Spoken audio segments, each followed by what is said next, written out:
Actualidadcalorifrio.com, el podcast con toda la actualidad del sector de las instalaciones y la construcción sostenible.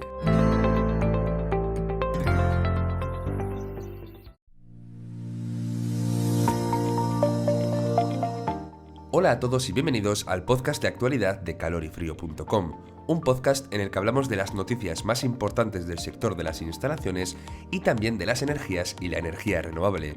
En este caso vamos a hablar del conflicto que está sucediendo entre Ucrania y Rusia y sobre todo de las consecuencias energéticas o alimenticias que puede generar a nivel europeo, ya que recordamos que gran cantidad del gas que Europa consume proviene desde Rusia y también hay algunos alimentos clave que Ucrania exporta en gran cantidad y cuya falta podría tener un efecto notable sobre la economía europea. Para hablarnos de ello, hoy está con nosotros nuestra firma invitada, José Ramón Freire, ingeniero técnico superior, especialista en energía renovable, que nos va a dar su punto de vista.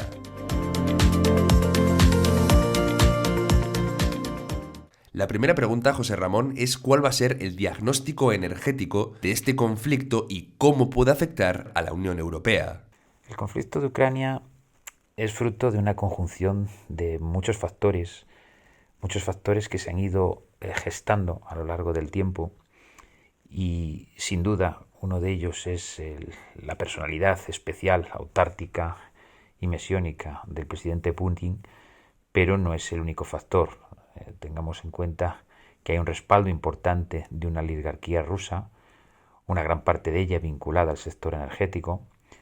Hemos asistido desde hace años como la empresa rusa Gazprom, la Unión Europea, Ucrania y Rusia protagonizan noticias y portadas de periódicos porque, sin duda, Rusia necesita atravesar el territorio ucraniano para traer el gas a Europa.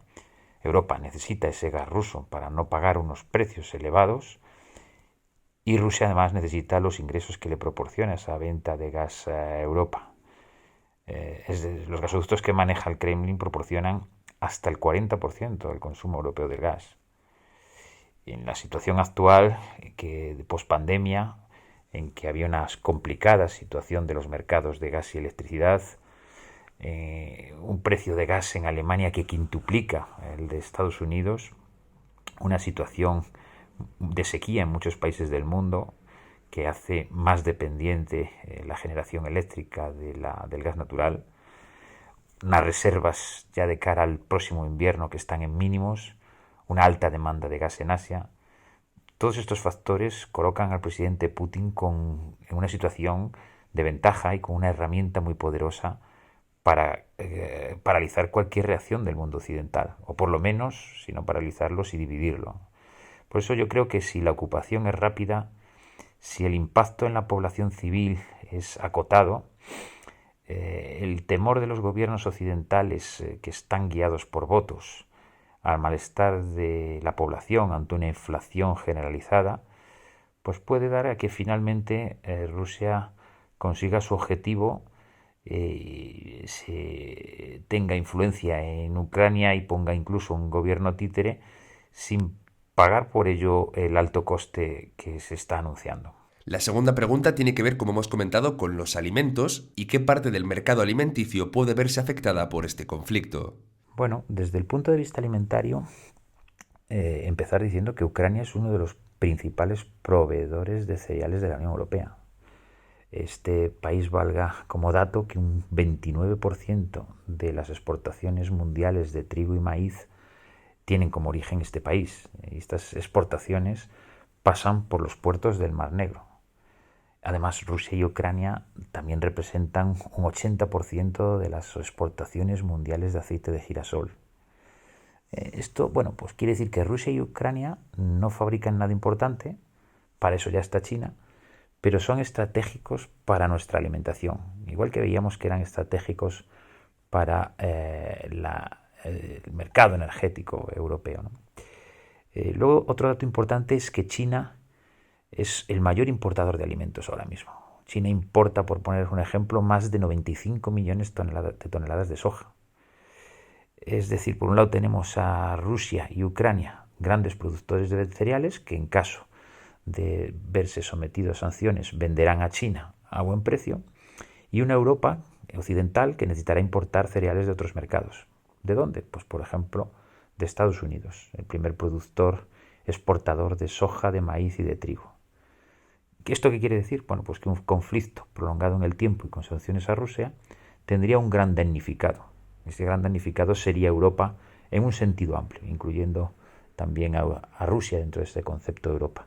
Y dos grandes beneficiados, un gran beneficiado desde el punto de vista exportador, que sería Estados Unidos, que se garantiza el mercado cautivo europeo, y otro desde el punto de vista del comprador, que sería China, que se garantiza el acceso a esos cereales de Rusia y Ucrania. Esto es desde un poco la visión desde el punto de vista alimentario. Finalmente, la última pregunta es ¿qué puede hacer Europa o cómo debe reaccionar ante esta situación? Bueno, pues ¿qué tiene que hacer Europa? Lo primero, empezar diciendo que si Europa fuese más Europa, con mayor armonía entre países, mayor integración económica, mayor capacidad de decisión y una mayor confianza entre los países, algo difícil actualmente con el régimen de Vladimir Putin, sin duda esto sería una situación diferente, ya que en una Europa global podríamos estar pensando en un equilibrio muy adecuado.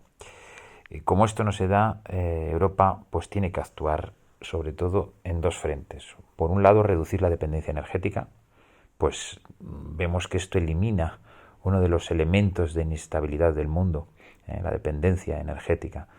Los apoyos a la generación renovable distribuida, la valorización de residuos, la economía colaborativa, la economía circular, la eficiencia en la utilización de los recursos, pues son estrategias actuales de la Unión Europea que son muy adecuadas y muy necesarias, aunque quizás no suficientes, ¿no? Por eso debemos actuar también en el segundo frente. El segundo frente es reducir la dependencia alimentaria.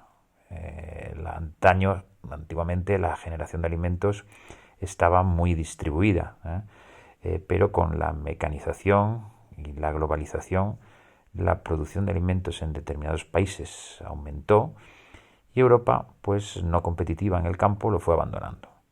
Con una producción de alimentos cada vez más concentrada en unos pocos países y con una producción industrial que pierde peso en Europa, cada vez va a ser más difícil cambiar producción industrial, cambiar coches por cereales, ¿no? Entonces lo que estamos viendo es una dependencia creciente alimentaria de Europa occidental. Y el problema es que la solución para el campo de la Unión Europea todavía no está en camino. Continuamos asistiendo a cambios de uso de la tierra agraria. Si antaño era para urbanizaciones o polígonos industriales, ahora es para grandes extensiones de campos fotovoltaicos, cuando hay soluciones alternativas, se podrían poner en los tejados.